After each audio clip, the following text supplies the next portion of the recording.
आज के बजट के बारे में तो आप लोगों को पूरी जानकारी मिल गई है। बजट प्रस्तुत कर दिया गया है और इसमें माननीय उप मुख्यमंत्री ने बजट पेश किया है और बहुत अच्छे ढंग से संक्षेप में वहाँ भाषण दिया विधानसभा में, और उसके बाद बजट के महत्वपूर्ण विषयों पर उन्होंने चर्चा भी कर दी है। तो इन सब चीज़ों के बारे में आपको मालूम है कि हम लोगों ने बजट में हर क्षेत्र के बारे में ख्याल रखा।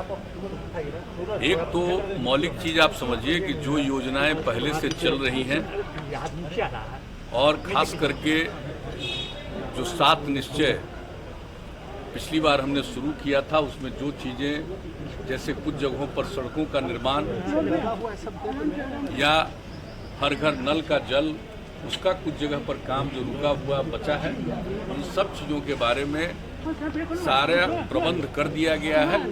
और ये इस बार का बजट में इस बात का उल्लेख किया गया है कि ये पूरी कोशिश होगी कि 1 साल के अंदर जितनी भी चीज़ें है पहले से चल रही हैं उस काम को पूरा कर दिया जाएगा।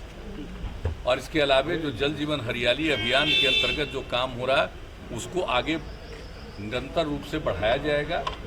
और इसके अलावे हमारे उप मुख्यमंत्री जी ने इस बात को पूरे तौर पर चर्चा कर दी है कि जो नया जो आत्मनिर्भर बिहार के लिए 7 निश्चय 2 की परिकल्पना की गई है, उसके बारे में जो कुछ भी कैबिनेट ने पास किया, और जब कैबिनेट ने पास किया तो विभिन्न विभागों ने इसके लिए जो जरूरी योजनाएं हैं उस पर काम किया और बनाया है।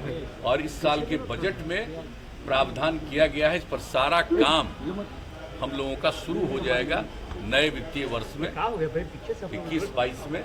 और पूरे तौर पर उन सब चीज़ों के लिए जो कुछ भी है, तो पहले की स्कीम, आगे की स्कीम, और आप जानते हैं एग्रीकल्चर के लिए जो ध्यान दिया जाता है उसके बारे में, सड़कों के बारे में। और सबसे बड़ी बात है कि आप देख लीजिए कि हेल्थ और एजुकेशन दोनों पर और ज़्यादा पैसा खर्च करने के बारे में निर्णय लिया गया है।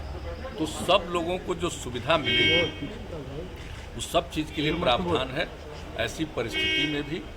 जबकि आप जानते हैं कि इस बार जो पिछले 11-12 महीने से जो कोरोना का दौर चला है तो उसका तो एक प्रभाव पड़ा ही है, लेकिन इन सब चीज़ों के बावजूद हम लोगों का मन है कि हम लोग निश्चित रूप से आगे बढ़ाएंगे। और कोरोना के दौर में भी जो लोगों को राहत पहुंचाने के लिए केंद्र का सहयोग तो मिला ही है, लेकिन राज्य सरकार ने भी जितने बड़े पैमाने पर राशि का व्यय किया है, 10,000 करोड़ रुपया से ज़्यादा इस काम में काम किया। तो ये सब काम तो किए ही हम लोग, लेकिन इसके आगे अगले साल के लिए और अच्छे ढंग से बिहार की प्रगति हो, इसके लिए हम लोग प्रयास कर रहे हैं। और बजट में एक एक चीज़ का प्रावधान किया गया है और हमारे मुख्यमंत्री जी ने तो पूरे तौर पर आपको बता दिया है और हाउस में भी बताया है, संक्षेप में ही एक एक चीज़ के बारे में उन्होंने चर्चा कर दी है।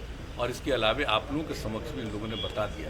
तो हम लोगों को इस बात पर एकदम बिल्कुल, जिसको कहिए कि इसके प्रति हम लोगों का एकदम, जिसको कहिए कि डेडिकेशन है, हम लोग बिल्कुल इस बात को लेकर के वचनबद्ध ही नहीं है।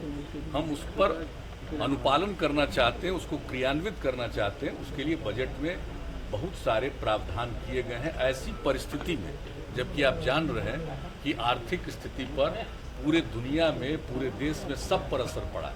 तो हम लोग उसके अलावे भी सब काम को आगे बढ़ाना चाहते हैं और करना चाहते हैं। सबका सहयोग मिलेगा, सब लोग मिल करके बिहार को आगे बढ़ाने में रोजगार सृजन की बात भी कही गई है। आने वाले 5 सालों में 20 लाख रोजगार सृजन की, हाँ वो भी कहा है। जो आजकल तो लोग बोलते रहते हैं 19 लाख 19 लाख, हम लोगों का 7 निश्चय 2 जो आत्मनिर्भर बिहार के लिए देखा नहीं है, उसमें लिखा हुआ है सरकारी और गैर सरकारी हर प्रकार से लोगों को प्रेरित करेंगे और 20 लाख से भी ज़्यादा लोगों के लिए रोजगार का अवसर मिले, इसके लिए हम लोग काम करें। देखिए वो तो बात नहीं समझते हैं, तो तीनों न बनेगा साहब। आपको मेडिकल यूनिवर्सिटी बनेगा और जो हमारे जितने इंस्टीट्यूशंस हैं आपको इंजीनियरिंग, तो इंजीनियरिंग यूनिवर्सिटी भी बनेगा और उसके अलावा खेल के लिए भी एक विश्वविद्यालय बनाने की बात है। और चूंकि आप जानते हैं कि राजगीर में इतने बड़े पैमाने पर काम हो रहा है, तो यही तय किया गया कि और कहीं किसी जगह लेने की जरूरत नहीं पड़ेगी, वहीं पर विश्वविद्यालय बनाएंगे। तो जान रहे हैं आज का तय नहीं है, ये तो 10 साल पहले से तय है और उस पर काम होना जितने बड़े पैमाने पर शुरू हुआ, स्टेडियम से लेकर के एक एक काम वहाँ पर किस तरह से लोगों के खिलाड़ियों को प्रेरित करने के लिए काम हो रहा है, इसलिए सोच करके ही सब लोगों ने विचार किया और कहा कि वहीं पर खेल के लिए विश्वविद्यालय बनाने की विश्वविद्यालय बनाना अच्छा होगा, बेहतर होगा, इसलिए किया गया। और बाकी हम लोग इंजीनियरिंग के लिए भी और मेडिकल के लिए भी यूनिवर्सिटी बनाएंगे, हम लोगों ने तय कर लिया।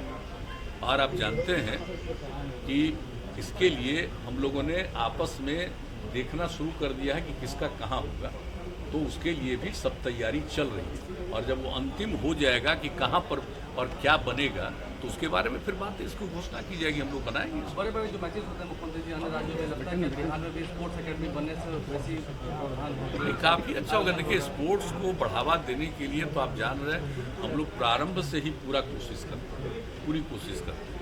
उसके आगे लोगों को भी बढ़ावा देने के लिए हम लोग चाहते ही हैं कि नई पीढ़ी के लोगों को स्पोर्ट्स के प्रति, खेलकूद के प्रति भी आकर्षण होना चाहिए। सबको पढ़ना चाहिए, लेकिन सिर्फ पढ़ना ही काम नहीं है, उसके अलावा खेलकूद के प्रति भी आकर्षण पैदा होता है, तो उसका स्वभाव ही नहीं बेहतर बनेगा, बल्कि उसका भविष्य भी और बेहतर बनेगा। तो पढ़ाई के साथ साथ इन सब चीज़ों के लिए कार्य। सर केस किया जा रहा है, सोशल मीडिया पर प्रश्नपत्र लीक की फोटो डाली गई। आवाज़ नहीं आ रही, क्या करें इसमें? मैं कह रहा हूँ कि पत्रकारों पर केस किया जा रहा है सर, बिहार बोर्ड के पेपर मामले को लेकर। पत्रकारों को ही केस किया जा रहा है, पत्रकारों पर क्या सोशल मीडिया पर सर? नहीं, ये हम नहीं जानते हैं, लेकिन जब ये बात आई है तो हमने जरूर हमारे कार्यालय से ही ये पूछा गया है और उन लोगों को बताया गया है कि जो भी स्थिति है इसके बारे में बताइए।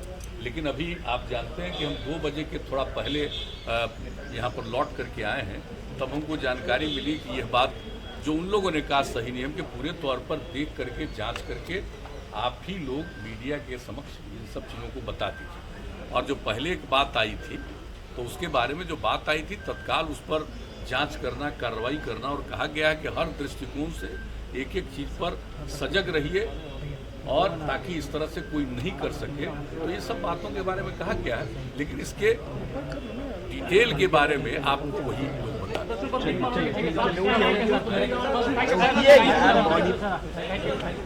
अरे